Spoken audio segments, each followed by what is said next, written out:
केसरकरांच्या वक्तव्याकडे लोकसभा निवडणुकीत शिवसेना शिंदे गटाचे 11 उमेदवार विजयी होतील असा विश्वास दीपक केसरकर यांनी व्यक्त केलाय। काही उमेदवारांची नावे उशिराने घोषित झाल्याने त्याचा फटका बसण्याची शक्यता आहे असं देखील मंत्री दीपक केसरकर यांनी म्हटलेलं आहे।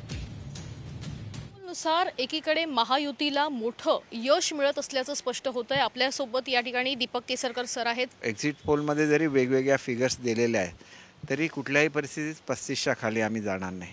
त्याच्यामुळे आमचं जे टार्गेट 41चं होतं, मोदी साहेबांची लाट संपूर्ण भारतामध्ये आहे, परंतु महाराष्ट्रामध्ये इतर काही गोष्टी जसं सहानुभूतीची लाट आहे किंवा फतवे काढले गेले, हे काही महाराष्ट्राला नेहमीचं नाही आहे। महाराष्ट्रामध्ये अशा तऱ्हेने कधी फतवे काढले गेले नाहीत आणि त्याच्यामुळे जे पोलरायझेशन झालं निश्चितपणे हे महाराष्ट्राच्या हिताचं आहे असं मला स्वतःला वाटत नाही। महाराष्ट्राच्या विशिष्ट परिस्थिती लक्षात घेऊन हे एक्झिट पोल असतात, परंतु याच्या व्यतिरिक्तसुद्धा सर्वसामान्य लोकांनी मोदी साहेबांच्या प्रती त्यांचं जे प्रेम आहे, विश्वास आहे, तो सुद्धा निश्चितपणे रिफ्लेक्ट मतपेटीतून होईल याची मला खात्री आहे।